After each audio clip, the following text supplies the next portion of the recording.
ഹരേ കൃഷ്ണ. എല്ലാവർക്കും ഭഗവത്ഗീത പഠനത്തിലേക്ക് സ്വാഗതം.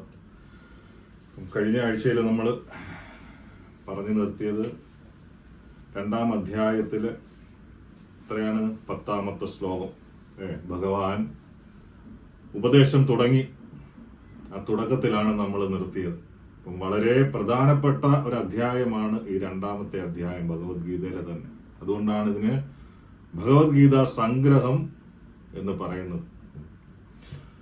ഇവിടെ നമ്മൾ കാണുന്നത് ഭഗവാൻ സംസാരിക്കാൻ തുടങ്ങുന്ന നിമിഷം എന്താണ് വലിയൊരു വൈരുദ്ധ്യമാണ്. കാരണം ഒരു വശത്ത് അർജുനൻ കണ്ണീരൊഴുക്കി നിൽക്കുന്നു, മറുവശത്ത് എന്താ ഭഗവാൻ ഒരു കളിയാക്കുന്ന രീതിയിൽ പ്രഹസന്നിവ ഭാരത, ഒരു വല്ലാത്ത ഒരു പുഞ്ചിരിയോട് കൂടിയിട്ട് നിൽക്കുന്നു. നമ്മുടെ സങ്കടം കണ്ട ഒരാൾ ചിരിച്ചു കഴിഞ്ഞു കഴിഞ്ഞാൽ നമുക്ക് ചിലപ്പോൾ എന്ത് തോന്നാം, അയാൾക്ക് യാതൊരുവിധ ദയയും നമ്മളോടില്ല, അതുകൊണ്ടാണ് അദ്ദേഹം ആ മന്ദഹസിക്കുന്നത് എന്ന്. എന്നാല് ഭഗവാൻ ആ ചിരിച്ച ചിരി, കൃഷ്ണൻ ആ ചിരിച്ച ചിരി അർജുനനെ എന്തിനു വേണ്ടിയിട്ടല്ല, പരിഹസിക്കാൻ വേണ്ടിയിട്ടല്ല, മറിച്ചോ ആ സാഹചര്യം എത്ര പെട്ടെന്ന് ഏത് രീതിയിലാണ് മാറിയത്. 1-ാമത്തെ അധ്യായത്തില് തുടക്കത്തിൽ എന്തൊക്കെയായിരുന്നു അർജുനന്റെ പറച്ചില്? ഇനി ഞാൻ യുദ്ധം ചെയ്യാനില്ല, എനിക്ക് ബന്ധുക്കളെ കൊല്ലാൻ വയ്യ, അങ്ങനെയാണ് ഇങ്ങനെയാണ്, ഞാൻ തന്നെ തീരുമാനമെടുക്കും ഒക്കെ.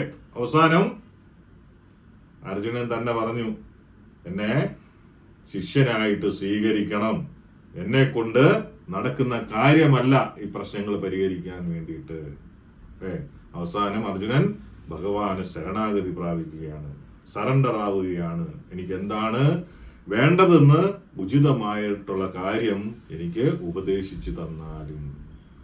അപ്പം ആ സഖാവിൽ നിന്ന്, ആ സുഹൃത്തിൽ നിന്ന് ഗുരുവിലേക്കുള്ള മാറ്റം. അതുവരെ സുഹൃത്തായിരുന്ന അർജുനൻ കൃഷ്ണനെ ഗുരുവായിട്ട് സ്വീകരിക്കുന്നു. അഹങ്കാരത്തിൽ നിന്ന് ശരണാഗതിയിലേക്ക്. നമുക്കെല്ലാം അഹങ്കാരമാണ്, ഞാൻ എന്ന ഭാവം, എന്നെ കഴിഞ്ഞ് ആരുമില്ല, ആ ഒരു ഭാവമാണ് നമുക്കെല്ലാം. ആ ഭാവം മാറ്റി എന്താണ്, ഒരു പുല്ലിനെ പോലെ എളിമയോടുകൂടി ആ ഭഗവാനെ സമീപിക്കുക. നമ്മളെ കയ്യിലല്ല ഒന്നും, ഒരു കാര്യവും നമ്മുടെ കയ്യിലല്ല, ആ ചിന്തയോടെ ഭഗവാനെ സമീപിക്കുക. ഇവിടെ അതേപോലെയാണ്. തനിക്കെല്ലാം അറിയാമെന്നുള്ള അർജുനന്റെ ഭാവം മാറിയിട്ട് താൻ ആശയക്കുഴപ്പത്തിലാണ് എന്ന് അർജുനൻ സമ്മതിക്കുന്നു. ആ ഭൗതികപരമായിട്ടുള്ള ജീവിതത്തിൽ നിന്ന് ആത്മീയമായിട്ടുള്ള തലത്തിലേക്ക് അർജുനൻ മാറുകയാണ്. ആ യുദ്ധത്തെക്കുറിച്ചോ രാജ്യത്തെക്കുറിച്ചോ ഉള്ള ചിന്തയിൽ നിന്ന് ജീവിതത്തിന്റെ അർത്ഥത്തെക്കുറിച്ചുള്ള വലിയ ചോദ്യങ്ങളിലേക്ക് അർജുനൻ ഉയരുകയാണ്. ഈ മാറ്റങ്ങളെല്ലാം എന്താണ്, കൃഷ്ണൻ അഭിനന്ദിക്കുന്നതാണെന്ത്, ആ പുഞ്ചിരിയിലൂടെ ചെയ്യുന്നത്. ഭഗവാൻ ആ പുഞ്ചിരി വെറുതെ അല്ല. അതാണ് അടുത്ത ശ്ലോകത്തിൽ പറയുന്നത്. എന്താണ് 2-ാം അധ്യായം 11-ാമത്തെ ശ്ലോകം. ശ്രീ ഭഗവാനുവാച അശോചാന്യന്നചോശസ്തം പ്രജ്ഞാവാദാം ച ഭാഷസേ ഗദാസൂന ഗദാസൂം ച നാനുശോചന്തി പണ്ഡിത. ഭഗവാൻ പറഞ്ഞു, എന്താണ്, നീ ബുദ്ധിമാന്മാരെ പോലെ സംസാരിക്കുന്നുവെങ്കിലും ആവശ്യമില്ലാത്തവയെ ചൊല്ലി ദുഃഖിക്കുകയും ചെയ്യുന്നു. അശോചാനന്നു ശോചസ്തം പ്രജ്ഞാവാദാം ച ഭാഷത്തെ.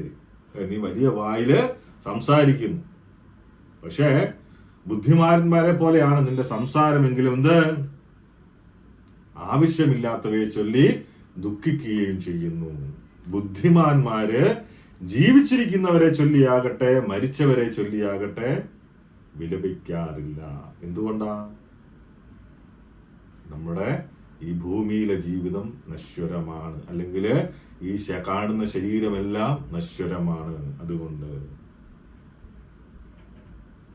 നീ ബുദ്ധിമാന്മാരെ പോലെ സംസാരിക്കുന്നുവെങ്കിലും ആവശ്യമില്ലാത്ത കാര്യത്തെ ചൊല്ലി ദുഃഖിക്കുന്നു. നമ്മൾ അതേപോലെ ദിവസവും പല പല കാര്യങ്ങളാ, പൈസ ഇല്ല, അസുഖമാണ്, അത് ഇത്, പല പല പ്രശ്നങ്ങളുമായിട്ട് ദുഃഖിച്ചാണ് നമ്മൾ നടക്കുന്നത്. പക്ഷെ ഒരു ബുദ്ധി ഉപയോഗിച്ച, ബുദ്ധി എന്താണ്, കൃഷ്ണാവബോധം ഉദിച്ച ഒരു വ്യക്തി, അതാണ് ബുദ്ധിമാൻ. അദ്ദേഹത്തിന് അറിയാം എന്തുകൊണ്ടാണ് ഈ പ്രശ്നങ്ങളൊക്കെ വരുന്നത്. അവരാണെങ്കിൽ ജീവിച്ചിരിക്കുന്നവരെ ചൊല്ലിയാവട്ടെ, പിന്നെയോ മരിച്ചവരെ ചൊല്ലിയാവട്ടെ എന്ത് ദുഃഖിക്കാറില്ല, വിലപിക്കാറില്ല.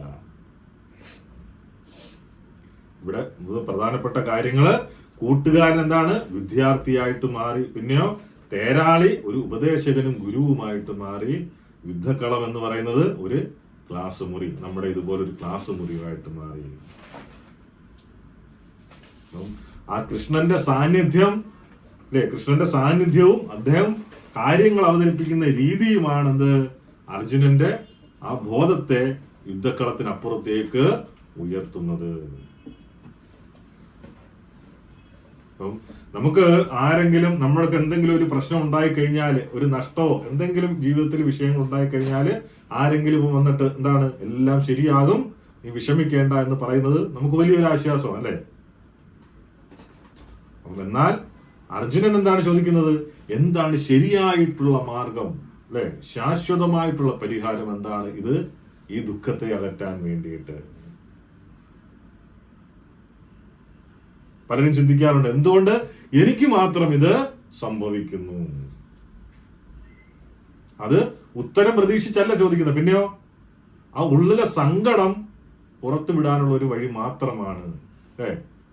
അപ്പൊ അവരെന്തെങ്കിലും പറയും, നമ്മൾ ചോദിക്കും എനിക്കാ മാത്രം എന്താണ് ഇത് സംഭവിക്കുന്നത്? പക്ഷെ ഇവിടെ അർജുനൻ എന്താണ്, അങ്ങനെയല്ല അല്ലെ. വികാരാധീനനാണെങ്കിൽ പോലും, ദുഃഖവും ഒക്കെ ഉണ്ടെങ്കിൽ പോലും എന്താണ് അദ്ദേഹത്തിന്റെ ചോദ്യം പ്രസക്തവും ആത്മാർത്ഥതയോടും കൂടിയാണ് ചോദിക്കുന്നത്. ഇവിടെ ഈ അർജുനന്റെ ഈ ശരണാഗതി എന്ന് പറയുന്നത് ഭഗവത്ഗീതയിലെ ഏറ്റവും നിർണായകമായിട്ടുള്ള സ്ഥലമാണ്. ഇപ്പം 10ാമത്തെ ശ്ലോകത്തിൽ എന്താണ്, 10ാം ശ്ലോകം വരെയുള്ള ആ ശ്ലോകങ്ങളിൽ തന്റെ യുക്തിയും വികാരങ്ങളും പരാജയപ്പെട്ടു എന്ന് സമ്മതിക്കുന്നു അർജുനൻ. അപ്പം ഒരു ശിഷ്യനായിട്ട് കൃഷ്ണനെ പൂർണ്ണമായി വിശ്വസിക്കുന്നു. ഈ വിനീതമായ ഭാവമാണ് ദിവ്യജ്ഞാനം സ്വീകരിക്കാൻ അവനെ പ്രാപ്തനാക്കുന്നത്, ഓരോ വ്യക്തിയെയും പ്രാപ്തനാക്കുന്നത്. നമ്മളും കാരണം എന്ത്, നമുക്കൊന്നും അറിയില്ല, ഒന്നും നമ്മുടെ കയ്യിലല്ല. ജനനവോ മരണവോ ദുഃഖവോ ഒന്നും നമ്മുടെ കയ്യിലല്ല, എല്ലാം ഭഗവാന്റെ കയ്യിലാണ്, കൃഷ്ണന്റെ കയ്യിലാണ്. അതിനനുസരിച്ചേ മുന്നോട്ട് പോകും. നമ്മളെ കൊണ്ട് കൂട്ടിയാൽ ഒന്നും കൂടുകയില്ല.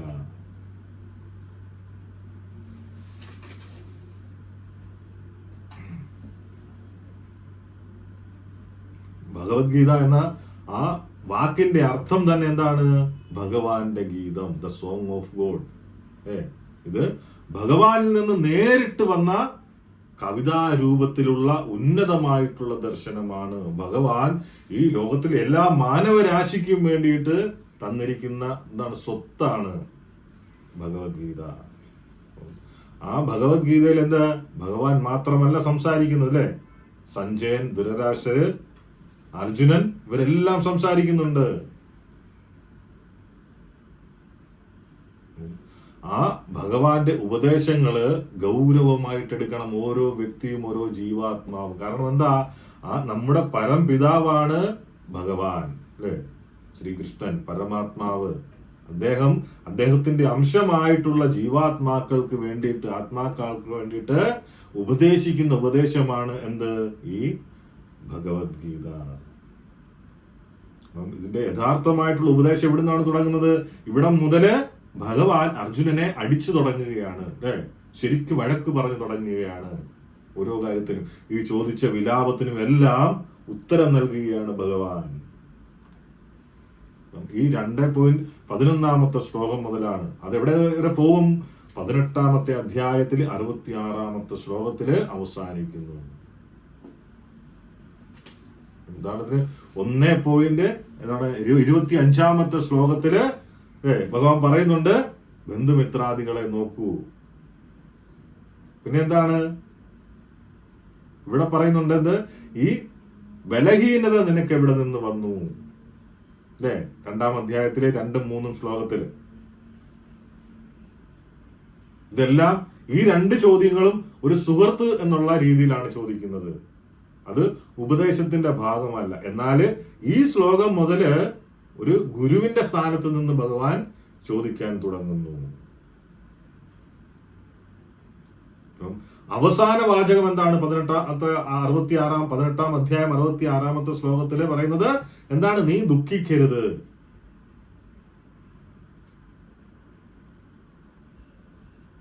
അപ്പം അനാവശ്യമായിട്ടുള്ള ദുഃഖത്തിൽ നിന്നും മോചനം നേടുക എന്നുള്ളതാണെന്ത് ഈ ഭഗവത്ഗീതയുടെ പരമമായിട്ടുള്ള ഉദ്ദേശം. തുടക്കത്തിൽ പറയും നീ വിലപിക്കേണ്ട കാര്യമില്ല, അവസാനം പറയും നീ വിലപിക്കരുത്. കാരണം ഇനി വിലപിക്കേണ്ട ആവശ്യമില്ല. കാരണം എല്ലാ ജ്ഞാനവും അർജുനന് കിട്ടിക്കഴിഞ്ഞു.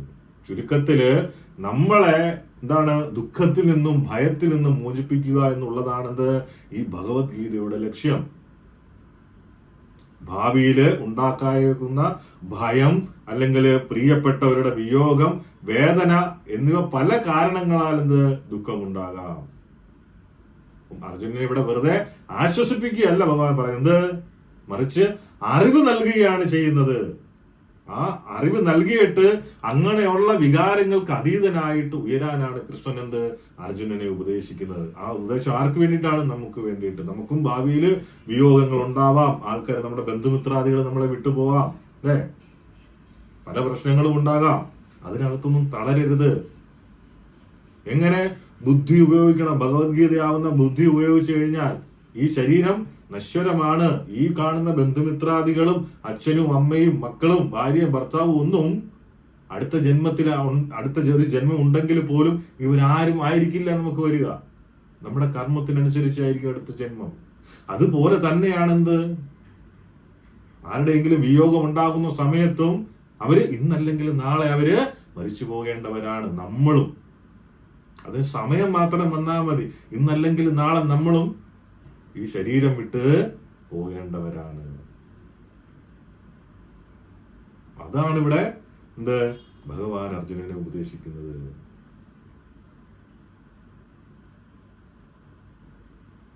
ഒരു ഉദാഹരണത്തിന്, ഒരു ശരീരത്തിലൊരു മുഴ, ആ മുഴ കണ്ട് ഒരു വ്യക്തി പരിഭ്രമിച്ചിട്ട് ഒരു ഡോക്ടറുടെ അടുത്തേക്ക് പോവുകയാണ്. അപ്പം ഡോക്ടറോട് ചോദിക്കുകയാണ്, ഡോക്ടറെ ഈ മുഴ ക്യാൻസർ ആണോ, ഞാൻ മരിക്കുമോ എന്ന് പേടിച്ച് കരയും. അങ്ങനെ കരുതുക. അപ്പൊ ഡോക്ടർ എന്തായിരിക്കും ആദ്യം പറയുക?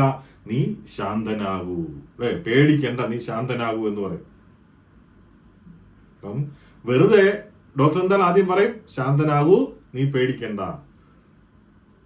വെറുതെ പറയുകയല്ല, മറിച്ച് അതൊരു സാധാരണ മുഴ മാത്രമാണെന്നും ചികിത്സിച്ച് മാറ്റാമെന്നും ഡോക്ടർ ആ രോഗിയെ പഠിപ്പിക്കുകയാണ് ചെയ്യുന്നത്. കൃഷ്ണൻ അർജുനനോട് ചെയ്യുന്നതും അതാണ്. പതിയെ പതിയെ. ഇപ്പം ഒരു യുദ്ധകളത്തിലായാലും എതിരാളിയെ നേരിടാൻ വേണ്ടിയിട്ട് രണ്ട് വഴികളാണ്. ഒന്ന് അവരുടെ ബലഹീനതയെ ആക്രമിക്കുക, അല്ലെങ്കിൽ അവരുടെ കരുത്തിനെ നേരിടുക. അർജുനൻ ഉന്നയിച്ച കാര്യങ്ങള് നിസ്സാരമല്ല. അവ എന്താണ്? ധാർമ്മികവും പിന്നെയോ വൈകാരികവുമായ വലിയ തത്വങ്ങൾക്ക് അധിഷ്ഠിതമാണ്. അതേപോലെ തന്നെയാണ് കൃഷ്ണനും. അർജുനന്റെ ബലഹീനതകളെ അല്ല, മറിച്ച് എന്താണ്? ഏറ്റവും ശക്തമായിട്ടുള്ള വാദങ്ങളെയാണ് നേരിടുന്നത് അർജുനന്റെ. ആ വാദങ്ങളുടെ മുനയൊടിച്ചുകൊണ്ട് അർജുനന്റെ ബോധത്തെ ഉയർത്തുകയും അവനെ ദുഃഖ വിമുക്തനാക്കുകയുമാണ് ഭഗവാൻ ചെയ്യുന്നത്. ഇത് നമ്മുടെ കാര്യങ്ങൾ തന്നെയാണ് ഇത് ചെയ്യുന്നത്. ജീവിതത്തിൽ നിന്നുള്ള ഒളിച്ചോട്ടമല്ല ഒന്നിനും പരിഹാരം. ജീവിതം നേരിടണം.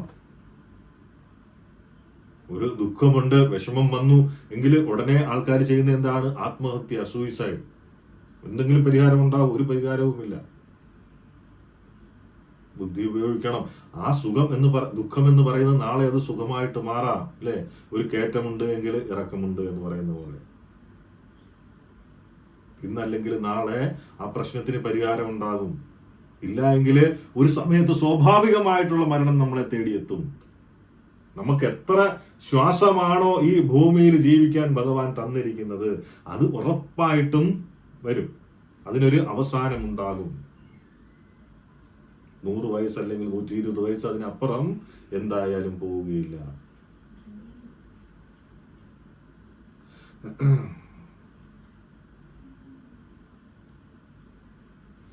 അടുത്ത ശ്ലോകത്തിലോട്ട്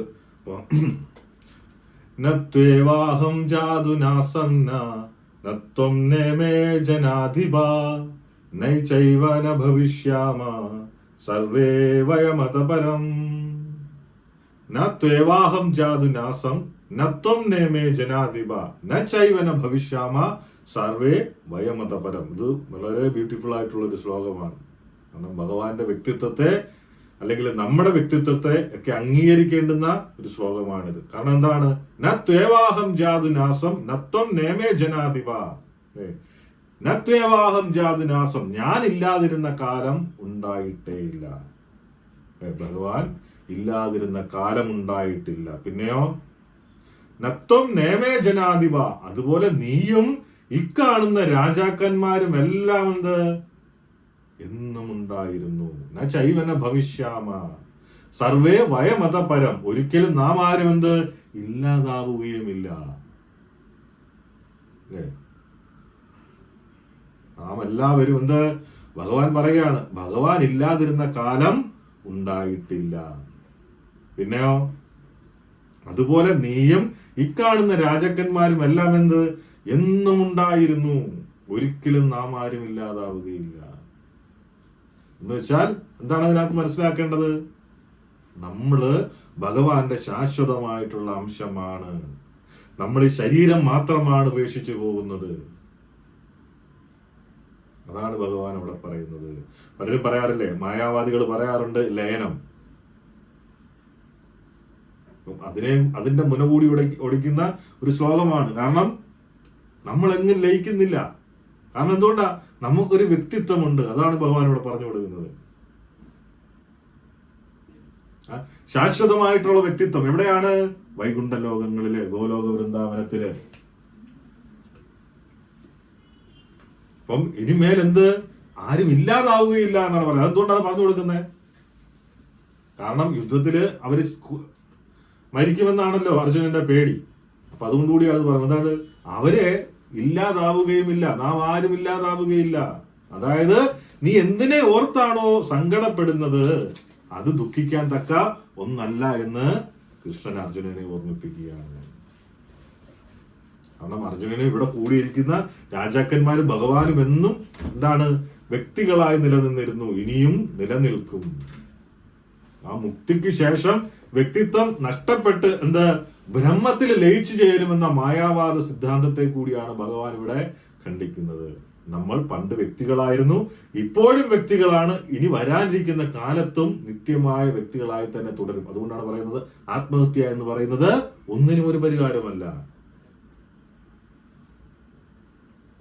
വലിയ വലിയ വലിയ പാപമാണ്. കാരണം നമുക്ക് തന്നിരിക്കുന്ന ആയുസ് നമ്മൾ എന്ത് ഇല്ലാതാക്കുകയാണ് ചെയ്യുന്നത്. എത്ര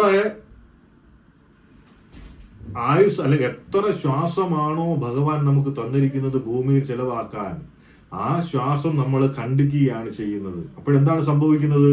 ഈ ശരീരമില്ലാതെ നമുക്ക് എന്ത് ഈ ഭൂമിയിൽ തന്നെ അലഞ്ഞു തിരിഞ്ഞ് നടക്കേണ്ടതായിട്ട് വരും. പിന്നീടോ തിരിച്ചു ചെല്ലുമ്പം ഇതിന്റെ എല്ലാം കൂടെ പാപവും അനുഭവിക്കേണ്ടതായിട്ട് വരും. അതിലുപരി ഈ ഭൂമിയില് ശരീരമില്ലാതെ നടക്കുന്ന സമയത്ത് എന്ത് പറ്റും? നമ്മൾ കാണും നമ്മുടെ ബന്ധുക്കള് നമുക്ക് ഇഷ്ടമുള്ള ഭക്ഷണം കഴിക്കുന്നത്, നമ്മുടെ സുഹൃത്തുക്കള് വേറെ സുഹൃത്തുക്കളോടൊപ്പം കറങ്ങുന്നത്, ഇതൊക്കെ നമ്മൾ കണ്ട് ദുഃഖിക്കേണ്ടി വരും. നമുക്ക് പ്രതികരിക്കാൻ പറ്റുമോ? ഇല്ല. കാരണം നമുക്ക് ശരീരമില്ല. ശ്വാസം മുട്ടുന്ന അവസ്ഥ. കഴിഞ്ഞ ക്ലാസ്സിലും പറഞ്ഞതുപോലെ ഏതെങ്കിലും ഒരു റൂമിൽ നമ്മളെ കൈയും കാലും വായിൽ ടേപ്പ് ഒട്ടിച്ച് കിടത്തി കഴിഞ്ഞാൽ എന്തായിരിക്കും നമ്മുടെ അവസ്ഥ? അതേ അവസ്ഥയാണ്. അതുകൊണ്ടാണ് ഏറ്റവും വലിയ പാപമാണ് ആത്മഹത്യ എന്ന് പറയുന്നത്. കാരണം നമ്മൾ നിത്യ വ്യക്തികളാണ്. ഇവിടെ നമുക്ക് അനുവദിച്ചിരിക്കുന്ന സമയം നമ്മൾ എന്തിനു വേണ്ടി യൂട്ടിലൈസ് ചെയ്യണം, എന്താണ് അതിന്റെ യൂസ് എന്ന് മനസ്സിലാക്കണം. എന്തിനാണ് നമ്മൾ നിശ്ചിത കാലത്തിന് വേണ്ടിയിട്ട് നമ്മൾ ഇവിടെ വന്നത്, അത് അന്വേഷിച്ച് കണ്ടെത്തണം. അതാണ് ആത്മീയത, അതാതോ ബ്രഹ്മജിജ്ഞാസ. അത് കണ്ടെത്തിയിട്ട് എന്ത് വേണം? ആത്മീയമായിട്ട് ഉയരണം. എങ്കിലേ ഉന്നതി ഉണ്ടാകൂ. കാരണം വെറുതെ നമ്മളെ ഭഗവാൻ സൃഷ്ടിക്കുകയില്ല. എന്തെങ്കിലും ഒരു പർപ്പസ് ഉണ്ടാകും. ഇത് നമ്മുടെ രാജ്യമായിരുന്നു, നമ്മുടെ ലോകമാണ് ഭൂമിയെങ്കിൽ ഈ ശരീരത്തിൽ തന്നെ നമ്മൾ എന്നും നിലനിന്നേനെ. ആക്സിഡന്റുകൾ ഉണ്ടാവത്തില്ല, മരണം ഉണ്ടാവുകയില്ല. പക്ഷേ നമ്മൾ ഒരിക്കലും ഇത് മരിച്ചു പോകുന്ന ഏതെങ്കിലും ഒരു രീതിയിൽ. മനസ്സിലാക്കുക, എന്തിനു വേണ്ടിയിട്ടാണ് നമ്മൾ വന്നത്. അത്രയും കാലം സ്വാഭാവിക മരണത്തിന് മുമ്പ് വരെ എന്ത് വേണം, ആ രീതിയിൽ നമ്മൾ ജീവിക്കണം. അറ്റ്ലീസ്റ്റ് എന്തിനു വേണ്ടിയിട്ടാണ് നമ്മൾ വന്നത്, നമ്മൾ ഭഗവാനെ പ്രീതിപ്പെടുത്താൻ എന്നുള്ളത് മാത്രമാണ് നമ്മുടെ ഡ്യൂട്ടി. അത് പോകെ പോകെ നമുക്ക് മനസ്സിലാവും. അതുകൊണ്ടാണ് പറഞ്ഞു കൊടുക്കുന്നത്, സുഖവും ദുഃഖവും എന്താണ്, ഈ വേനലിന്റെയും മഴയുടെയും ചൂടിന്റെ ഒക്കെ ഇതുപോലെയാണ്. അതിങ്ങനെ വന്നും പോയിക്കൊണ്ടുമിരിക്കും. അതിനെ സഹിക്കണം. കാരണം ഒരു സമയത്ത് ഇതെല്ലാം ഉപേക്ഷിക്കേണ്ട കാര്യങ്ങളാണ്. ദുഃഖം വന്നു കഴിഞ്ഞാൽ സുഖം അതിന്റെ പുറകെ വരും. സുഖമുണ്ടെങ്കിൽ ദുഃഖവും ഉണ്ടാകും. ഇവിടെ മായാവാദികൾ പറയുന്നത് എന്താണ്, പോയി ലയനം. ഇവിടെ പറയുന്നത് അങ്ങനെ ഒരു സംഗതിയില്ല. കാരണം നമ്മളെല്ലാം വ്യക്തികളാണ്. ഭഗവാൻ ഒരിക്കലും മായയ്ക്ക് അധീനമല്ലാത്തത് കൊണ്ട് അവിടുത്തെ ഈ വാക്കുകൾ എന്ത്, പരമമായ സത്യമാണ്. ഭഗവാനെ വെറും ഒരു മനുഷ്യനായി കാണുന്നവർക്ക് ഗീതയുടെ യഥാർത്ഥ മർമ്മം മനസ്സിലാക്കാൻ കഴിയില്ല. ഇതുപോലെ തേൻകുപ്പിയുടെ പുറത്ത് നക്കുന്ന തേനീച്ചകളെ പോലെയാണ് ഭക്തനല്ലാത്ത ഒരാള് ഭഗവത്ഗീതയെ സമീപിക്കുന്നത്. കാരണം എന്ത്, കുപ്പി തുറക്കാതെ തേനിന്റെ രുചി അറിയാൻ കഴിയുകയില്ല. അതേപോലാണ് ഭക്തിയിലൂടെ മാത്രമേ എന്ത്, ആ ഗീതയുടെ രഹസ്യം വെളിപ്പെടുകയുള്ളൂ.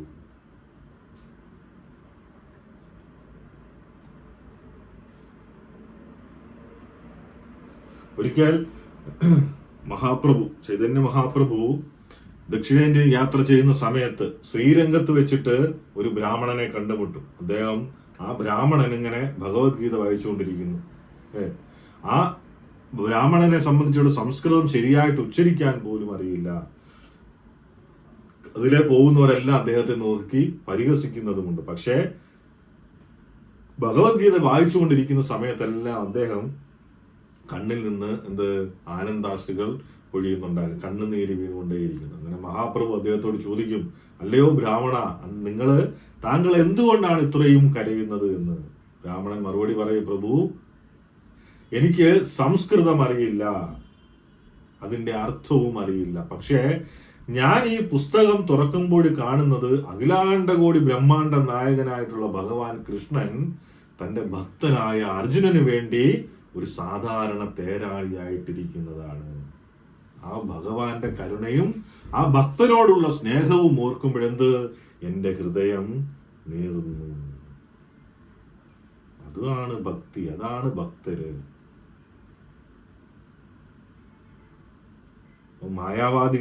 ബ്രഹ്മവാദികളൊക്കെ ഗീത എന്താണ്, തർക്കശാസ്ത്രവും വ്യാകരണവും ഒക്കെ ഉപയോഗിച്ച് വിശകലനം ചെയ്യുമ്പോൾ അവർക്ക് ലഭിക്കുന്ന എന്താണ്, സാധാരണ ഒരു അറിവ് മാത്രം. ആ തേനീച്ചയെ പോലെ, ആ തേനിന്റെ അടപ്പ് തുറക്കാത്ത കുപ്പിയുടെ പുറത്ത് വന്ന് നക്കിയിട്ട് പോകുന്നത് പോലെ. എന്നാൽ ആ ബ്രാഹ്മണൻ എന്താണ്, ആ തേൻകുപ്പി തുറന്ന വ്യക്തിയായിരുന്നു, അതിനകത്തെ ആ തേൻ രുചിച്ച വ്യക്തിയായിരുന്നു. ഭഗവാൻ ഒരു നിത്യ വ്യക്തിയാണെന്നും അവിടുന്ന് തന്റെ ഭക്തരെ പരിപാലിക്കുന്നവനാണെന്നും ഹൃദയം കൊണ്ട് തിരിച്ചറിഞ്ഞത് കൊണ്ടാണ് അദ്ദേഹത്തിന് ആ പരമമായ ശാന്തി ലഭിച്ചത്. നമ്മളെല്ലാവരും എന്താണ്, ഓരോരുത്തരും ഭഗവാന്റെ നിത്യദാസന്മാരാണെന്ന സത്യമാണ് ഈ കഥ നമ്മളെ ഓർമ്മിപ്പിക്കുന്നത്. ഭക്തിയിലൂടെ മാത്രമേ ഭഗവാനെ കിട്ടുകയുള്ളൂ. ഭക്തിയിലൂടെ മാത്രമേ ഭഗവാനെ അറിയാൻ കഴിയൂ. വെറുതെ കടിച്ചാ പൊട്ടാത്ത ശ്ലോകങ്ങൾ പഠിച്ചു വെച്ചിട്ടോ അല്ലെങ്കിൽ വേറെ ശാസ്ത്രങ്ങൾ പഠിച്ചു വെച്ചിട്ടോ ഒരു കാര്യവുമില്ല. എന്ത് വേണം, അത് ആ വ്യക്തിയെ അറിയണം. ആ വ്യക്തിയെ അറിയാതെ ഇതെല്ലാം പഠിച്ചു വെച്ചിട്ട് കാര്യമുണ്ടല്ല. ഭക്തി വേണം.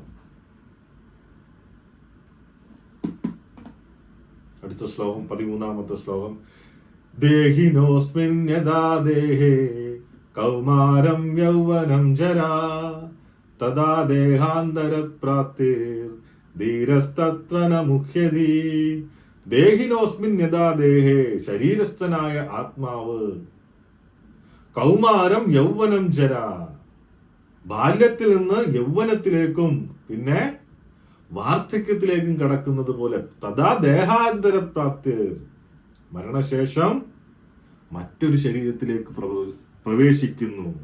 ധീരസ്തത്രന മുഖ്യതി, സമചിത്തനായിട്ടുള്ള ഒരാൾക്ക് ഈ പരിണാമത്തെ കുറിച്ച് എന്തുണ്ടാവില്ല, സംഭ്രമം ഉണ്ടാവുകയില്ല. അല്ലെ, ദേഹിനോസ്മിൻ യഥാ ദേഹേ കൗമാരം യൗവനം ചരാ. ശരീരസ്ഥനായിട്ടുള്ള ആത്മാവ്, ഈ ശരീരത്തിലെ ഉള്ളിരിക്കുന്ന ആത്മാവ്, ഈ ശരീരം എന്താണ്? ജനിക്കും, അല്ലെ, പിന്നെ എന്താണ്? ബാല്യത്തിൽ നിന്ന് യൗവനം, യൗവനത്തിൽ നിന്ന് പിന്നെ എന്താണ്? വാർദ്ധക്യത ഉണ്ടാവും, വാർദ്ധക്യത്തിൽ നിന്ന് പിന്നെ മരണമുണ്ടാവും, പിന്നെ മരിക്കുമ്പോഴെന്താവും? മരണശേഷം വേറൊരു ശരീരത്തിലേക്ക് പ്രവേശിക്കുന്നു.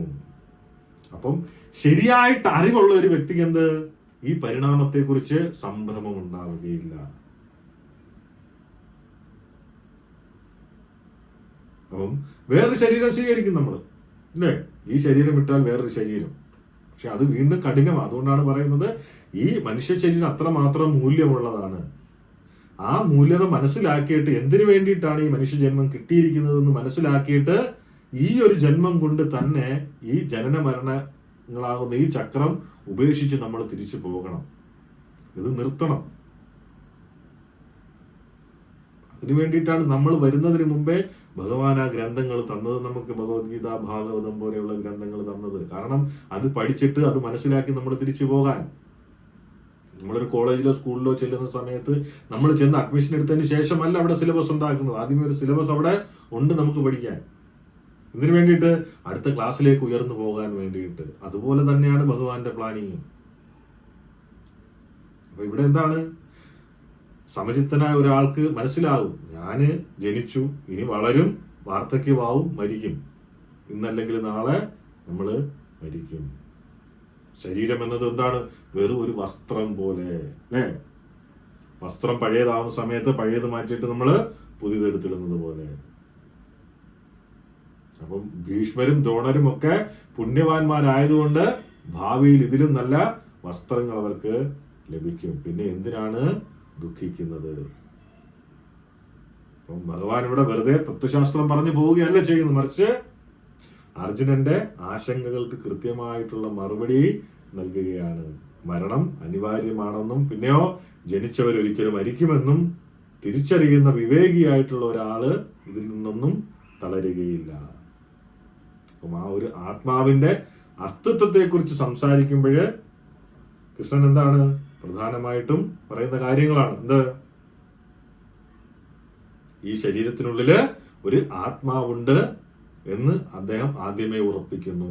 പിന്നെയോ ആത്മാവിന്റെ അതിജീവന ശേഷി, ഒന്നിനും നശിപ്പിക്കാൻ കഴിയാത്ത ആത്മാവിന്റെ കരുത്തിനെ കുറിച്ച് ഭഗവാൻ ഈ അടുത്ത ശ്ലോകങ്ങളിൽ പറയുന്നുണ്ട്. പിന്നെയോ ആത്മാവ് എന്നും നിലനിൽക്കുന്നതാണ്, അതൊരിക്കലും നശിക്കപ്പെടില്ല. അതുകൊണ്ടാണ് ഭഗവാൻ പറയുന്നത്, എന്ത്? നീയും എന്നും ഉണ്ടായിരുന്നു, ഞാനും ഉണ്ടായിരുന്നു, രാജാക്കന്മാരെന്നും ഉണ്ടായിരുന്നു, ഇനി അങ്ങനെ തന്നെ നിൽക്കുകയും ചെയ്യും. നമ്മള് ശരീരം മാറിക്കഴിഞ്ഞാലും, അല്ലെങ്കിൽ കുട്ടിക്കാലം മാറി യൗവനം വന്നാലും വാർദ്ധക്യം വന്നാലും, എന്നാലും ആ ഉള്ളിലുള്ള ആത്മാവ് എന്ന ഞാൻ എന്താണ്? അതിന് മാറ്റമില്ലാതെ തുടരും. അതിനൊരിക്കലും മാറ്റമുണ്ടാവുകയില്ല. നമ്മളെല്ലാം ഭഗവാന്റെ അംശങ്ങളാണ്. ഏത്? അണുവാണ് നമ്മൾ, അണു ചൈതന്യം. ഭഗവാൻ വിഭുവാണ്, ഭഗവാന്റെ അംശമാണ് എങ്കിൽ പോലും ഭഗവാന്റെ എല്ലാ ശക്തികളും കാര്യങ്ങളും ഒന്നും നമുക്കില്ല, ഉണ്ടോ? ഇല്ല. കടലിലെ ജലം എടുത്തു കഴിഞ്ഞാല്, ഒരു കൈക്കുമ്പിൾ എടുത്തു കഴിഞ്ഞാല് ആ വെള്ളത്തിന്റെ ടേസ്റ്റും കടലിലെ വെള്ളത്തിന്റെ ടേസ്റ്റും ഒരേപോലെ ആയിരിക്കും. പക്ഷെ ആ കൈക്കുമ്പിളിൽ എടുത്ത വെള്ളത്തിന്റെ കാട്ടിലുണ്ടാകും എന്ത്? കടലിലെ ജലം. ഗുണത്തില് വ്യത്യാസമുണ്ടാകും.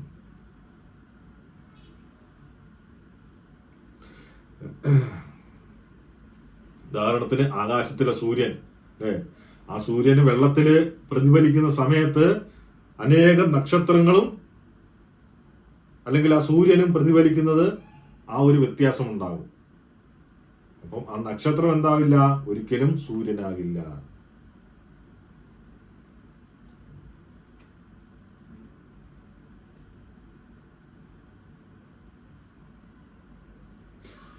അടുത്ത ശ്ലോകം. മാത്രാ സ്പർശാസ്തു കൗന്ദേയ ശീതോഷ്ണാസുഖ ദുഃഖദ അഗമപായിനോ നിത്യസ്താം സ്ഥിതിശസ്വ ഭാരത. ഹേ കുന്തിപുത്ര, ക്ഷണികങ്ങളായ സുഖദുഃഖങ്ങളുടെ വരവും പോക്കും മഞ്ഞുകാലത്തിന്റെയും വേനൽക്കാലത്തിന്റെയും ഗതിവിഗതികൾ പോലെ അത്രേ. ഇന്ദ്രിയാനുഭൂതികളിൽ നിന്നുണ്ടാകുന്നു. ഹേ ഭാരത, അവയെ അസ്വസ്ഥനാകാതെ സഹിക്കാൻ ഒരാൾ പഠിക്കണം. ക്ഷണികങ്ങളാണ് ഈ സുഖവും ദുഃഖവും. അതാണ് പറഞ്ഞത്. അതിന്റെ വരവും പോക്കും എന്താണ്? മഞ്ഞുകാലത്തിന്റെയും വേനൽക്കാലത്തിന്റെയും ഗതിവിഗതി പോലാണ്. മഞ്ഞുകാലം ഒരിക്കലും കണ്ടിന്യൂസ് ആയിട്ട് നിൽക്കില്ല. വേനൽക്കാലവും നിൽക്കത്തില്ല. അതിങ്ങനെ മാറി തിരിഞ്ഞും വരും. അതേപോലെയാണ് സുഖവും ദുഃഖവും. അതെവിടെ നിന്നാണ് ഉണ്ടാകുന്നത്? നമ്മുടെ ഇന്ദ്രിയാനുഭൂതികളിൽ നിന്ന്. നമ്മുടെ ഇന്ദ്രിയങ്ങളെ സന്തോഷിപ്പിക്കാൻ വേണ്ടി ചെയ്യുന്ന കാര്യങ്ങളിൽ നിന്നാണ് എന്ത് വരുന്നത്? ഈ സുഖവും ദുഃഖവും ഒക്കെ വരുന്നത്. അപ്പം അതിലൊന്നും അസ്വസ്ഥനാകാതെ ഒരാളെന്ത് സഹിക്കാൻ പഠിക്കണമെന്നാണ് പറയുന്നത്. സുഖം വന്നാലും ഓക്കെ, ദുഃഖം വന്നാലും ഓക്കെ. ഈ രീതിയിലാവണം മെന്റാലിറ്റി.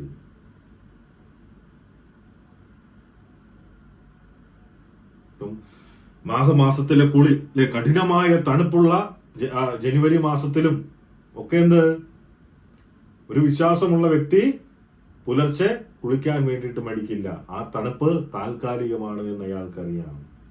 അതേപോലെയാണ് ഈ മെയ് ജൂൺ മാസങ്ങളിലെ കഠിനമായിട്ടുള്ള ചൂടിലും വീട്ടിലെ അമ്മമാര്, സ്ത്രീകള് അടുക്കളയിൽ കയറേണ്ടത് അല്ലെങ്കിൽ പാചകം ചെയ്യേണ്ടത് തങ്ങളുടെ കടമയായതുകൊണ്ട് ആ ചൂട് സഹിച്ചിട്ട് എന്ത് ചെയ്യും? പാചകം ചെയ്യും. അതുപോലെയാണ് അർജുനൻ ഒരു ക്ഷത്രിയനാണ്. യുദ്ധം ചെയ്യുക എന്നത് അദ്ദേഹത്തിന്റെ ധർമ്മമാണ്.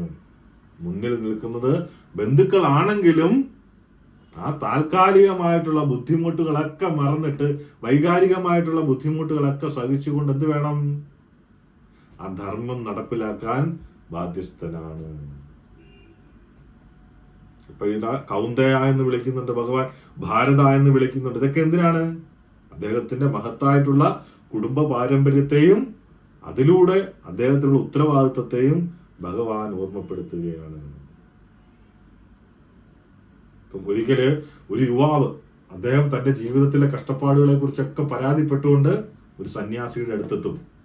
അപ്പൊ സന്യാസി പരീക്ഷിക്കാൻ വേണ്ടിയിട്ട് അദ്ദേഹത്തെ വിളിക്കും. രണ്ടുപേരും കൂടി ഇങ്ങനെ കാട്ടിലൂടെ നടക്കുന്ന സമയത്ത് കഠിനമായിട്ടുള്ള വെയില്. ആ ഒരു ദിവസം അവർ നടക്കുന്ന സമയത്ത് ഭയങ്കര വെയിലായിരുന്നു. ആ നടന്നു പോകുന്ന സമയത്ത് യുവാവ് പറയും, ഒരുപാട് ചൂടാണ്, ഒന്നും പറ്റുന്നില്ല, ക്ഷീണമാണ് എന്നൊക്കെ ഇങ്ങനെ പരാതി പറഞ്ഞുകൊണ്ടേയിരിക്കും. കുറച്ചു നേരം കഴിയുമ്പോൾ അല്പസമയത്തിന് ശേഷം എന്ത് പറ്റും? അവരൊരു അരുവിയുടെ അടുത്തെത്തും, ഒരു റിവറിന്റെ അടുത്തെത്തും. സന്യാസി പറയും, നിനക്ക് ദാഹമൊക്കെ ഇല്ലേ, ഒരു കാര്യം ചെയ്യൂ, നീ കുറച്ച് ആ വെള്ളത്തിലോട്ട് ഇറങ്ങാൻ വേണ്ടിയിട്ട് പറയും. ആ വെള്ളത്തിന് നല്ല തണുപ്പ്. അപ്പൊ യുവാവ് പറയും, സ്വാമിയെ, ഇതിന് ഭയങ്കര തണുപ്പാണ്, എനിക്ക് വയ്യ എന്ന്. അപ്പൊ സന്യാസി പുഞ്ചിരിച്ചുകൊണ്ട് പറയും, എന്ത് പറയും? മകനെ, അല്പം മുൻപ് നീ പറഞ്ഞു ചൂടിനെ കുറിച്ച് നീ പരാതി പറഞ്ഞു, ഇപ്പോൾ തണുപ്പിനെ കുറിച്ചും. ചൂടും തണുപ്പും പ്രകൃതിയുടെ നിയമമാണ്, അവ രണ്ടും നീ അനുഭവിച്ചേ തീരൂ. എന്നാൽ നിന്റെ ലക്ഷ്യം എന്താണ്?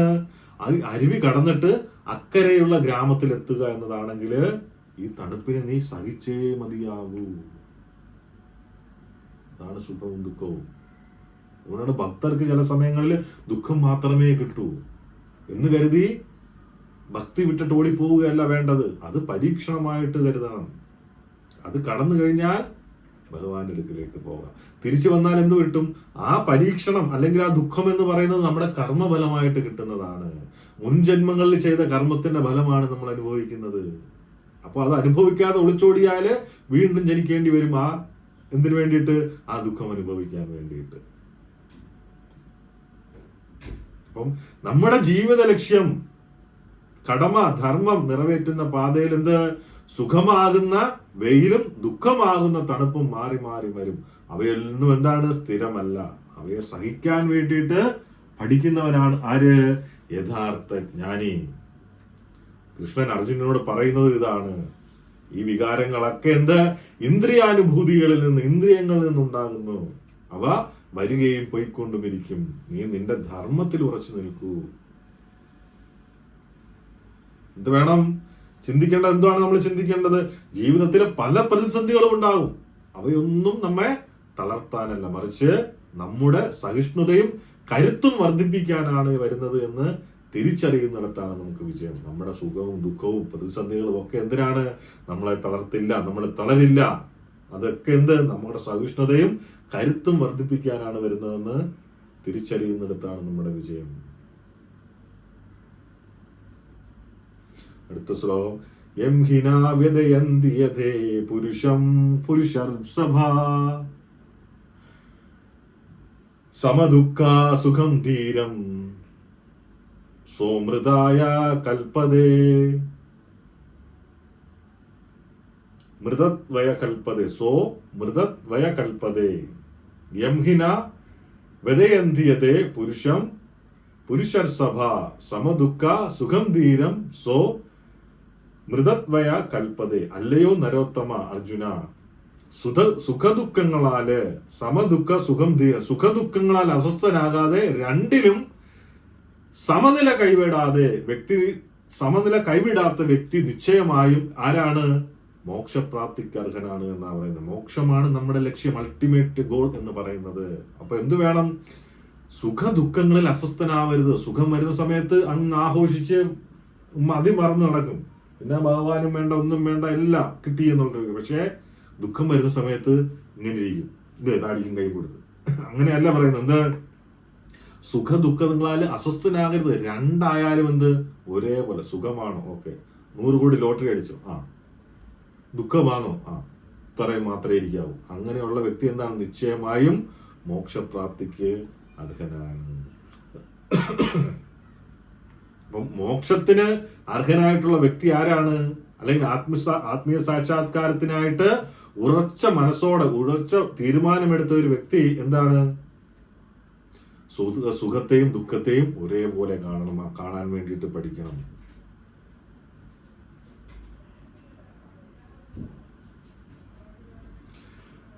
അടുത്ത ശ്ലോകം. നാസദോ വിദ്യതേ ഭാവോ ന ഭാവോ വിദ്യതേ സദാ ഉഭയോരവിദിഷ്ടോ അന്തസ് തവനയോ തത്വദർശിഭി. ന്യാസദോ വിദ്യതേ ഭാവോ ന ഭാവോ വിദ്യതേ സദാ ഉഭയോർ അഭിദിഷ്ടോ ഉഭയോർ അഭിദൃഷ്ടോ അന്തസ് തൗ അനയോ തത്വദർശിഭി. ഇല്ലാത്തതായ ഒന്ന് എന്ന് പറയുന്നത് നാശദോ വിദ്യതേ ഭാവോ. ഇല്ലാത്തതായ ഒന്ന്. എന്താണ് ഇല്ലാത്തതായത്? എന്താണ് ഇല്ലാത്തതായിട്ടുള്ളത്? നമ്മുടെ ഭൗതിക ശരീരം. അതിനു വേണ്ടിയിട്ടാണ് നമ്മൾ കോടാനുകോടി രൂപ ചെലവാക്കുന്നത്, അല്ലെ? കോടാനുകോടി ബ്യൂട്ടി പാർലറുകൾ പണിഞ്ഞിട്ടേക്കുന്നു, കോടാനുകോടി ജിമ്മുകൾ പണിഞ്ഞിട്ടേക്കുന്നു. ഇല്ലാത്തതായ ഒന്ന്. ഈ ഭൗതിക ശരീരം. നിലനിൽപ്പില്ലാത്ത ഒന്ന്. സനാതനമായതിന് നാശവുമില്ല. ഇല്ലാത്തതായ ഒന്നിന്, ഭൗതിക ശരീരത്തിന് എന്തില്ല? നിലനിൽപ്പില്ല. പിന്നെയോ സനാതനമായതിന്, ആത്മാവിന് നാശവുമില്ല. ആ ആത്മാവിന് വേണ്ടി നമ്മൾ ഒന്നും ചെയ്യുന്നില്ല.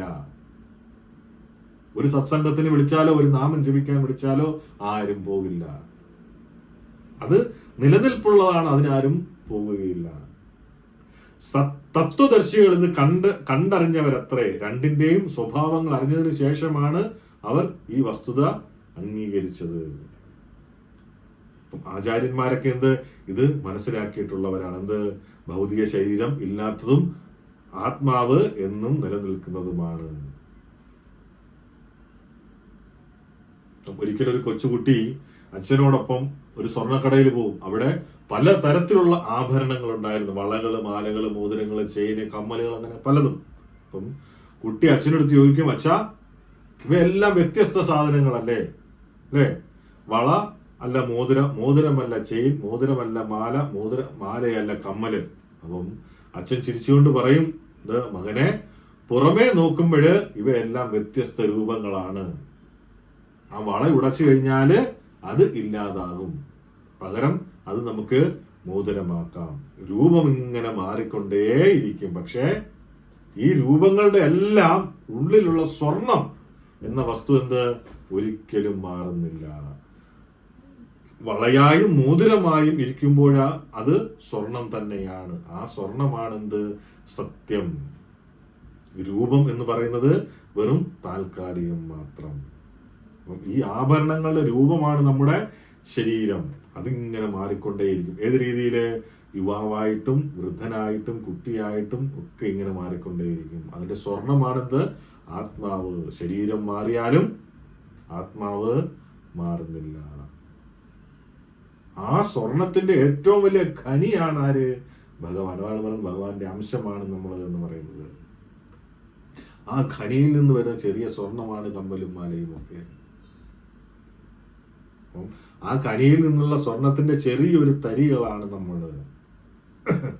ഗുണം കൊണ്ട് നമ്മൾ ഭഗവാനെ പോലെ തന്നെയെങ്കിലും നേരത്തെ കടലിന്റെ ഉപമ പറഞ്ഞ സമയത്ത് ഗുണങ്ങളിൽ നമ്മൾ ഒന്ന് തന്നെയാണ് ഭഗവാനുമായിട്ട്. പക്ഷെ അളവിൽ വ്യത്യാസമുണ്ട്. കാരണം ആ കടലിലെ ജലം എടുക്കുന്ന സമയത്ത്, കുമ്പിളിൽ എടുക്കുന്ന സമയത്ത് അത് രുചിക്കുമ്പോഴുള്ള ഉപ്പും ആ കടൽ വെള്ളത്തിന്റെ ഉപ്പും സെയിം ആയിരിക്കും. ഗുണം ഒന്ന് തന്നെയാണ്. പക്ഷെ അളവ് തമ്മില് വ്യത്യാസമുണ്ട്.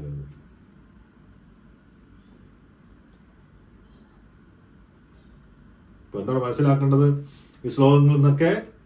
ശരീരം എന്ന് പറയുന്നത് നശ്വരമാണ്, ആത്മാവ് അനശ്വരവും. പിന്നെയോ യജമാനനും സേവകനും. ഭഗവാൻ എല്ലാത്തിന്റെ ഉറവിടവും, നമ്മൾ ഭഗവാന്റെ അംശവും. പിന്നെ ഞാൻ ഈ ശരീരമല്ല ആത്മാവാണെന്ന് തിരിച്ചറിയുന്നതാണ് ഈ അറിവില്ലായ്മയിൽ നിന്നുള്ള മോചനം.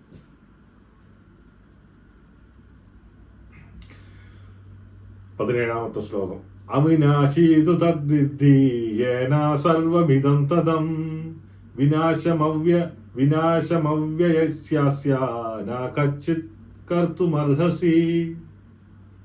അവിനാശീതു തദ്വിദ്ധി. ശരീരത്തിലെങ്ങും വ്യാപിച്ചിരിക്കുന്ന ആ സത്തയ്ക്ക് എന്തില്ല?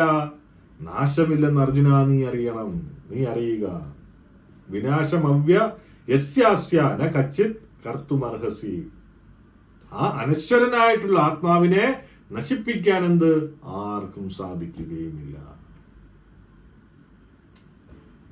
ആരെങ്കിലും നിന്നെ ഇപ്പൊ കൊന്നു കളയാം എന്ന് പറഞ്ഞു കഴിഞ്ഞാൽ വല്ല പ്രയോജനമുണ്ടോ? ഇല്ല. ആത്മാവിനെ നശിപ്പിക്കാൻ പറ്റില്ല. ആത്മഹത്യ ചെയ്തു കഴിഞ്ഞാലോ ആത്മാവിനെ നശിപ്പിക്കാൻ പറ്റില്ല. കൂടുതൽ പാപങ്ങള് നേടിയെടുക്കുക മാത്രം. പക്ഷാൽ ഭഗവാനാണ് പറയുന്നത് ശരീരത്തിലെങ്ങും വ്യാപിച്ചിരിക്കുന്ന ആ സത്തയ്ക്ക് നാശമില്ല നമുക്ക്.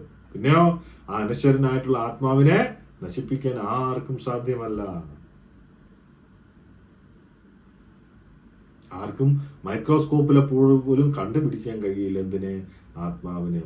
കാരണം ആത്മാവ് അത്രയും സൂക്ഷ്മമാണ്, നമ്മുടെ കണ്ണുകൾ കൊണ്ട് കാണാൻ കഴിയില്ല. എന്ന് കരുതിയിട്ട് ആത്മാവില്ലെന്ന് പറയാൻ പറ്റുമോ? ഇല്ല. എന്തുകൊണ്ടാണ്? ആ ശരീരം ഉപേക്ഷിക്കുന്ന സമയത്ത് നമ്മളെല്ലാരും പറയത്തില്ലേ ഇന്ന ആള് പോയി എന്ന് പറയും അല്ലെ? അങ്ങനെയാണ് കരയുന്നത്. അയ്യോ എന്നെ വിട്ടിട്ട് പോയി എന്ന് പറഞ്ഞാണ് കരയുന്നത്. അല്ലെങ്കിൽ പറയും ഹി പാസ്ഡ് അവേ എന്ന് പറയും ഇംഗ്ലീഷിൽ. പക്ഷെ പോയി എന്നാണ് പറയുന്നത്. എന്തുകൊണ്ടാണ്? എങ്കിലും ആ ശരീരം അടുത്തുണ്ട് അല്ലെ? അത് നമ്മുടെ ബോധം. കാരണം നമ്മൾ അത്രയും നാളും ആ ശരീരമാണെന്ന് പറഞ്ഞിരിക്കും. പക്ഷെ ഒരു സമയത്ത് മരിച്ചു പോകും. അപ്പോഴും നമ്മൾ പറയും, നമ്മുടെ ബന്ധുക്കളാണെങ്കിൽ കരയുന്ന സമയത്ത് പറയും ഇന്ന ആള് പോയി എന്നും പറഞ്ഞിട്ടായിരിക്കും നിലവിളിക്കുന്നത്. എന്താണ് പോയത്? പക്ഷെ ആ ശരീരം എന്താണ്? അവിടെ തന്നെ കിടക്കുകയാണ്. എന്നിട്ടാണ് നമ്മൾ കരയുന്നത് പോയെന്ന്. എന്താണ് പോയത്? ആ ആത്മാവ് ആ ശരീരം വിട്ട് ഇറങ്ങി പോകുമ്പോഴാണ് മരണം സംഭവിക്കുന്നത്. അതിന് നാശമില്ല. അതിനെ നമുക്ക് കാണാനും കഴിയില്ല. എന്തുകൊണ്ടാണ്? നമ്മുടെ കണ്ണിന് ഉള്ള കാഴ്ചശക്തി അല്ലെങ്കിൽ നമ്മുടെ ഇന്ദ്രിയങ്ങൾക്ക് അതീതമാണ് ആത്മാവ് എന്ന് പറയുന്നത്. ഭൗതികമാണിത്. ആത്മാവ് എന്ന് പറയുന്നത് സ്പിരിച്വലാണ്, ആത്മീയമാണ്. അതുകൊണ്ടാണ് വ്യത്യാസം. നമുക്ക് ഈ ഭൗതിക ലോകത്തിലെ ഭൗതിക വസ്തുക്കളെ മാത്രമേ നമ്മുടെ കണ്ണുകൊണ്ട് കാണാൻ പറ്റൂ. ആത്മീയപരമായിട്ടുള്ള ഒന്നിനെ നമുക്ക് കാണാൻ പറ്റില്ല. അതുകൊണ്ടാണ് ഭഗവാനെ പോലും നമുക്ക് കാണാൻ പറ്റാത്തത്.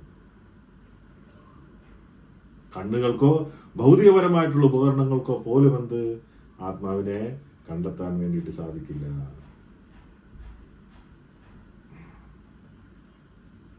ആത്മാവ് എവിടെയാണ് ഇരിക്കുന്നത്? ഹൃദയത്തിലാണ് ആത്മാവിന്റെ വാസം.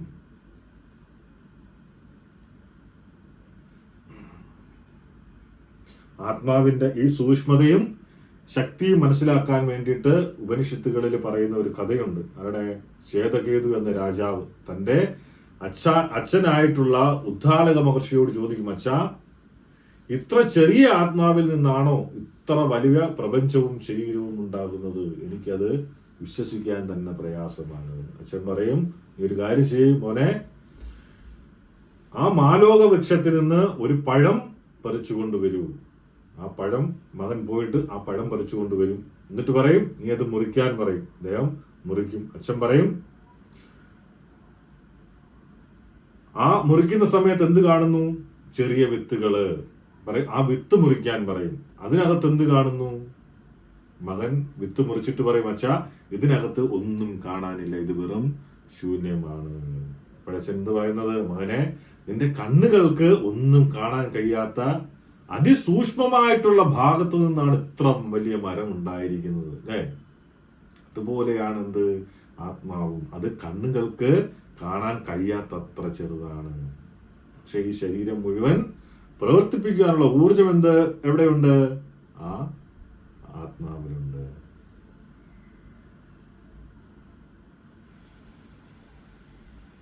ചുരുക്കത്തിൽ നാം ഈ വലിയ ശരീരമല്ല, പിന്നെയോ മറിച്ച് ഹൃദയത്തിലിരുന്ന് ബോധം നൽകുന്ന അതിസൂക്ഷ്മമായിട്ടുള്ള ആത്മസ്ഫുലിംഗങ്ങളാണ് നമ്മളെല്ലാം. അടുത്ത ശ്ലോകം, അന്തവന്തൈമേ ദേഹ നിത്യസ്യോക്താ ശരീരിണ അനാശിനോ അപ്രമേയസ്യ തസ്മാദ്യുദ്ധ്യാ സ്വഭാരത. ഈ ഭൗതിക ദേഹത്തിന് നാശമുള്ളൂ. അന്തവന്ത ഇമേ ദേഹ, അതിൽ വാഴുന്ന നിത്യസോക്താ ശരീരിണ, ആ ശരീരത്തിൽ വാഴുന്ന ജീവാത്മാവാരാണ്? ശാശ്വതനാണ്. അന്തവന്ത ഇമേ ദേഹ നിത്യസോക്താ ശരീരണ, അപരിമേയനും നാശമില്ലാത്തവനുമാണ്. അതുകൊണ്ട് അർജുന, നീ പോയിട്ട് യുദ്ധം ചെയ്യൂ. അപ്പം ഭൗതിക ശരീരം ഭൗതിക ശരീരം എന്ന് പറയുന്നത് അതിന്റെ പ്രകൃതി നിയമം അനുസരിച്ച് നശിക്കാനുള്ളതാണ്. അത് ചിലപ്പോൾ ഇപ്പോഴാവാം, അല്ലെങ്കിൽ 100 വർഷത്തിന് ശേഷമാകാം. സമയത്തിന്റെ പ്രശ്നം മാത്രമേ ഉള്ളൂ, മുമ്പ് പറഞ്ഞതുപോലെ. എന്നാല് ആത്മാവാകട്ടെ ശത്രുവിന് കാണാൻ പോലും കഴിയാത്തത്ര സൂക്ഷ്മമാണ്. പിന്നെ എങ്ങനെയാണ് അതിനെ കൊല്ലാൻ സാധിക്കുക? അതുകൊണ്ട് നീ പോയി മര്യാദയ്ക്ക് പോയി യുദ്ധം ചെയ്യൂ. അതുകൊണ്ട് 2 വശത്തുകൂടെ ചിന്തിച്ചാലും ദുഃഖിക്കേണ്ട കാര്യമില്ല. എന്താണ്? ആത്മാവിനെ കൊല്ലാൻ കഴിയില്ല, ശരീരത്തെ രക്ഷിക്കാനും കഴിയില്ല, അല്ലേ? ഈവൻ അർജുനൻ യുദ്ധം ചെയ്യാതിരുന്നത് കൊണ്ടും അവരെ ആ ശരീരത്തെ രക്ഷിക്കാൻ കഴിയുമോ? ഇല്ല. കഴിയുമോ? പറഞ്ഞു എല്ലാവരും. ശരി, രക്ഷിക്കാൻ കഴിയത്തില്ല. കാരണം എന്തുകൊണ്ടാ? അത് ഇന്നല്ലെങ്കിൽ നാളെ അതും എന്താണ്? അത് നശിച്ചു പോകും. അർജുനൻ യുദ്ധം ചെയ്തില്ലെങ്കിലും നശിച്ചു പോകും. അതുകൊണ്ട് 2 വശത്തൂടെ ചിന്തിച്ചാലും ദുഃഖിക്കണ്ട.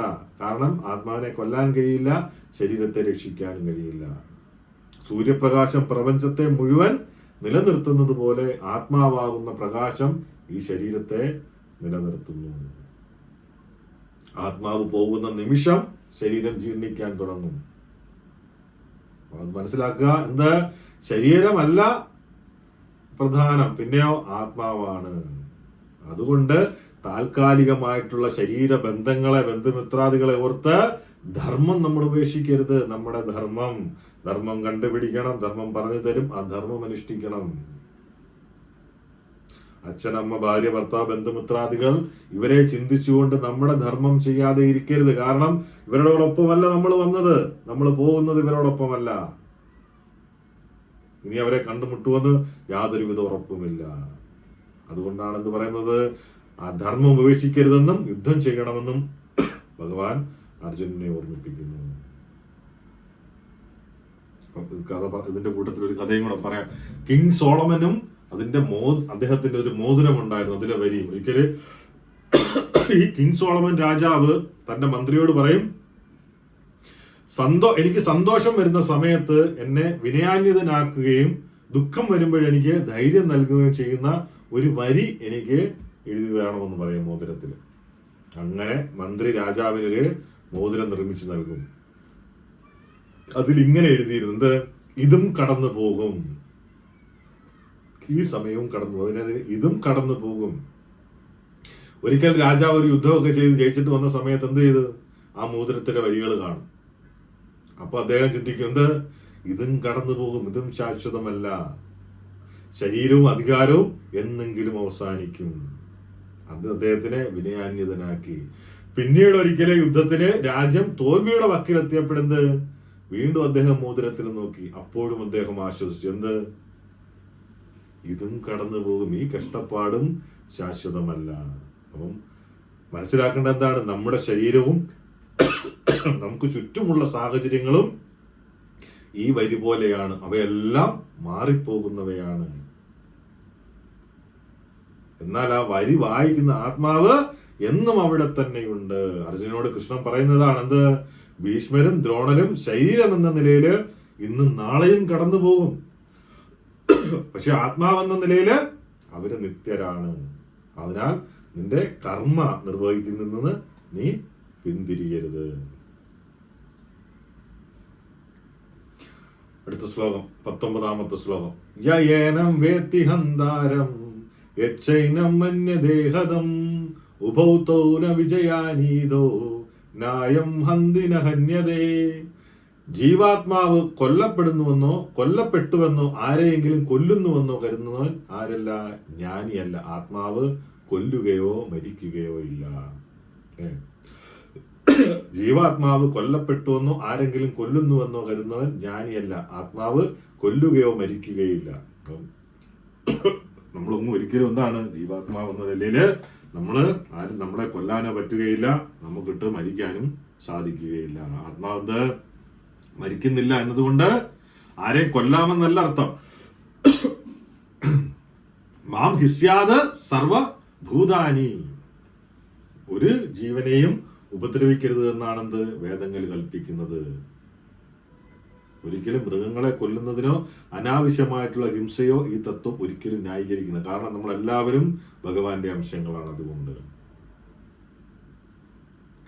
അധികാരമില്ലാത്ത ഒരു ശരീരത്തെ നശിപ്പിക്കുന്നത് രാജ്യത്തെ നിയമപ്രകാരവും ദൈവത്തിന്റെ നിയമപ്രകാരവും ശിക്ഷാർഹമായ കുറ്റമാണ്. അധികാരമില്ലാതെ വെറുതെ ഒരു ജീവിയെ കൊല്ലുന്നത്. അർജുനൻ ഇവിടെ യുദ്ധം ചെയ്യുന്നതിന് വേണ്ടിയിട്ടാണ്,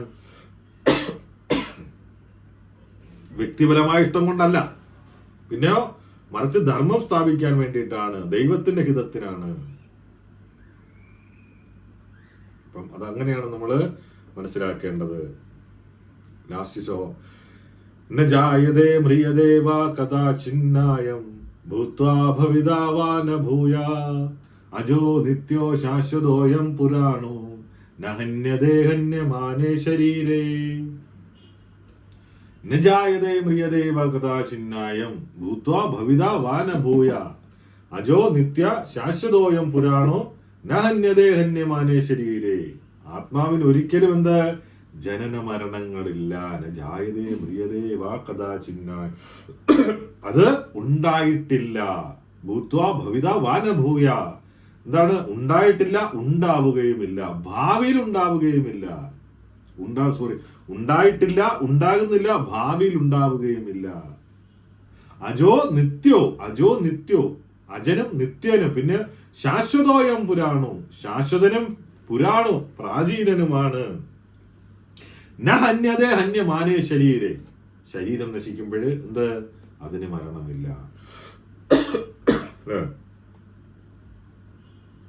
ശരീരം 6 തരം മാറ്റങ്ങളിലൂടെയാണ് കടന്നു പോകുന്നത് ജനനത്തിന് ശേഷം. എന്തിനാണ്? ജനനം ഉൾപ്പെടെ. ജനനം, നിലനിൽപ്പ്, വളർച്ച, പരിണാമം, അല്ലെ? കുട്ടികളെ ഉത്പാദിപ്പിക്കുക, പിന്നെ ക്ഷയം, മരണം, അസുഖം, മരണം.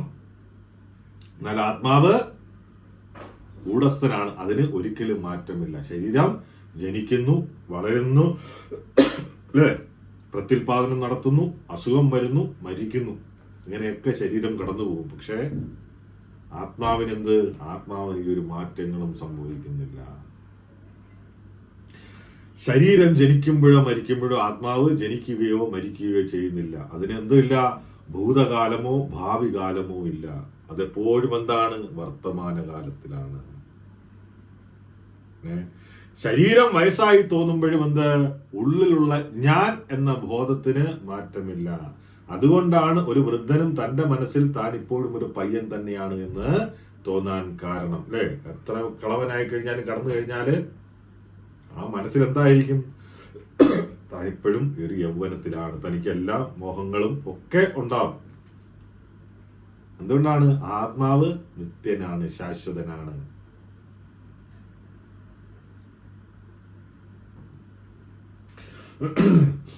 ബോധം, ആത്മാവിന്റെ സാന്നിധ്യം തിരിച്ചറിയുന്നത് എങ്ങനെയാണ്? ബോധത്തിലൂടെ.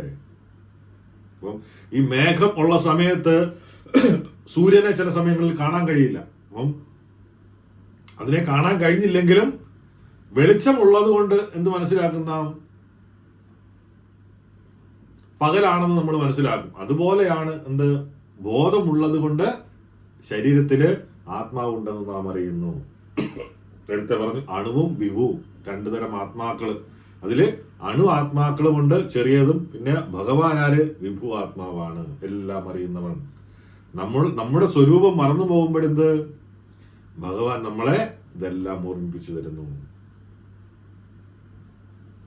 നമുക്കറിയണം, ഒരിക്കല് ഒരു പെൺസിംഹം ഗർഭിണിയായിരിക്കുക എന്ത് ചെയ്യും? ഒരു ആട്ടിൻകൂട്ടത്തെ ആക്രമിക്കും. ആ ആക്രമണത്തിനിടയില് പെൺസിംഹം പ്രസവിക്കുകയും ഉടനെ തന്നെ ആ സിംഹം മരിക്കുകയും ചെയ്യും. ആ സിംഹക്കുട്ടി, ആ പ്രസവിച്ച കുട്ടി എന്ത് ചെയ്യും? ആ ആടുകളുടെ ഇടയിൽ ഇങ്ങനെ കിടന്ന് ആ സിംഹക്കുട്ടി വളരുന്ന എവിടെയാണ്? ഈ ആടുകളുടെ ഇടയില്. അവരുടെ ഇടയിൽ വളരും, അവരോടൊപ്പം കളിക്കും, അവരോടൊപ്പം പുല്ല് തിന്നും, ഇങ്ങനെയെല്ലാം ബേബേന്നൊക്കെ കരയാനും തുടങ്ങി. ഇതെല്ലാം പഠിക്കും അവരുടെ കൂടെ നടന്നിട്ട്. അന്നേരം എന്താ? ആ സിംഹക്കുട്ടി വിചാരിക്കും താനൊരു ആട്ടിൻകുട്ടിയാണെന്ന് വിചാരിച്ചാണ് അദ്ദേഹം നടക്കുന്നത്. ഒരുപാട് വർഷങ്ങൾക്ക് ശേഷം വീണ്ടും ഒരു വലിയ സിംഹം ഈ ആട്ടിൻകൂട്ടത്തെ ആക്രമിക്കും. അപ്പം ആടുകളുടെ കൂടെ ആരാണ്? ഈ സിംഹക്കുട്ടിയും പേടിച്ചോടും. ആ പേടിച്ചോടുന്ന യുവസിംഹത്തെ കണ്ടിട്ട് ആ വൃദ്ധന് അത്ഭുതമാകും. ആ വൃദ്ധനായിട്ടുള്ള സിംഹം. അങ്ങനെ ആ സിംഹക്കുട്ടിയെ എടുത്തുകൊണ്ട് വന്നിട്ട് ചോദിക്കും. അപ്പം ഈ പിടിച്ചോണ്ട് വരുന്ന സമയത്തോടെ, അയ്യോ എന്നെ വിടൂ, ഞാനൊരു പാവം ആടാണ് എന്ന്. അപ്പം വൃദ്ധസിംഹം കൊണ്ടുപോയിട്ട് ഒരു തടാകക്കരയിൽ കൊണ്ടുപോയിട്ടിട്ട് പറയും, എന്താണ്? നീ ആ വെള്ളത്തിലേക്ക് ഒന്ന് സൂക്ഷിച്ച് നോക്കാൻ പറയും. വെള്ളത്തിലേക്ക് നോക്കുമ്പം ആ സിംഹത്തിന്റെ പ്രതിബിംബം കാണും. എന്നിട്ട് പറയും, നോക്കൂ, നിന്റെ മുഖവും എന്റെ മുഖവും ഒരുപോലെയാണ്, നീ ആടല്ല, നീ ഒരു സിംഹമാണ്. ആ വൃദ്ധനായിട്ടുള്ള സിംഹം ഗർജിക്കുമ്പോഴ് ആ യുവസിംഹവും ഗർജിക്കും. അതോടെ തന്റെ യഥാർത്ഥ സ്വഭാവം അവൻ തിരിച്ചറിയും.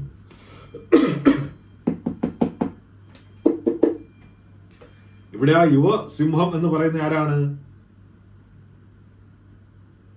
നമ്മളാണ്. അണു ആത്മാവ് ശരീരമാകുന്ന ആട്ടിൻകൂട്ടത്തിൽ കിടന്നിട്ട് നാം ജനനവും മരണവും വാർദ്ധക്യവും ഉണ്ടെന്ന് വിചാരിക്കുന്നു. ആ വൃദ്ധസിംഹമാര്? ഭഗവാൻ കൃഷ്ണൻ.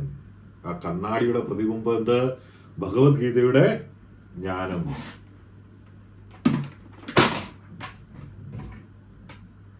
അപ്പം നമ്മൾ ജനിക്കുന്നവരോ മരിക്കുന്നവരോ അല്ലെന്നും നാം ഭഗവാന്റെ നിത്യമായ അംശങ്ങളാണെന്നും എന്ത്? ഭഗവാൻ നമ്മളെ ഓർമ്മിപ്പിക്കുകയാണ് ഭഗവത്ഗീതയിലൂടെ. നമ്മുടെ ധർമ്മം നമ്മൾ ഈ ശരീരത്തിൽ വെറുതെ വേസ്റ്റാക്കി കളയേണ്ടതല്ല. നമ്മുടെ ജീവിതം, നമ്മുടെ ധർമ്മമുണ്ട്. നമ്മുടെ ധർമ്മം പാലിക്കണം. എന്താണ്? ഓരോ യുഗത്തിലും ഓരോ യുഗധർമ്മമുണ്ട്.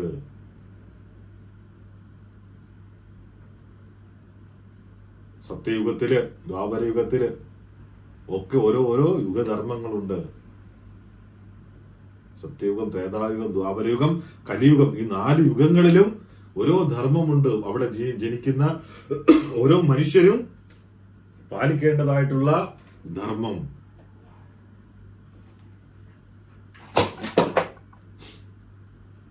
അത് നമ്മൾ എന്ത് വേണം? പാലിക്കണം.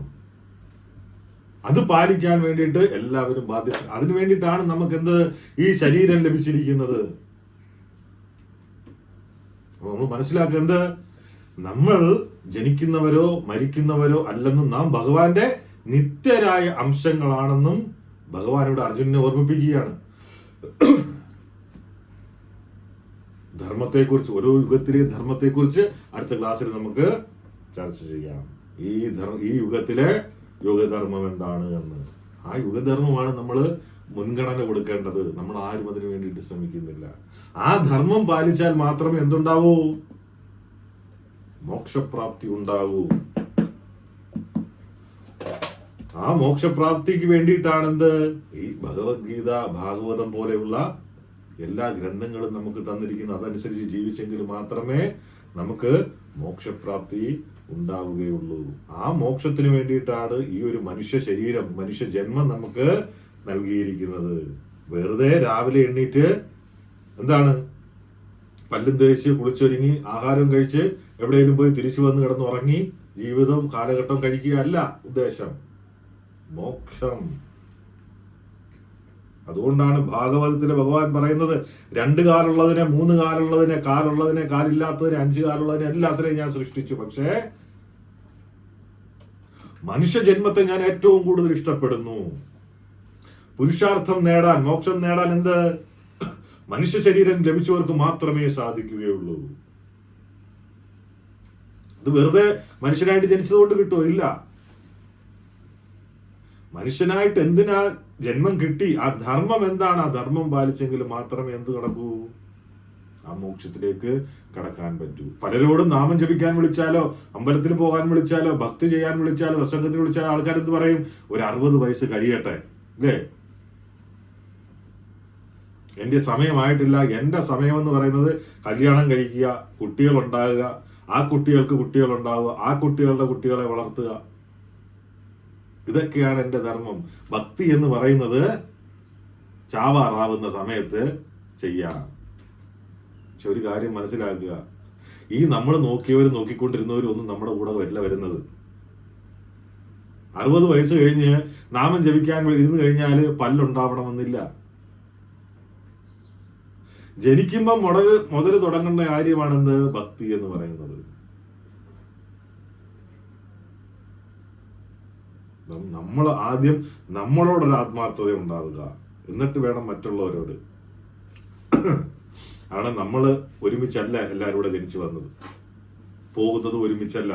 അപ്പം നമ്മൾ നമുക്ക് വേണ്ടിയിട്ട് ജീവിക്കണം. എങ്ങനെ? ആത്മീയപരമായിട്ടുള്ള ജീവിതം.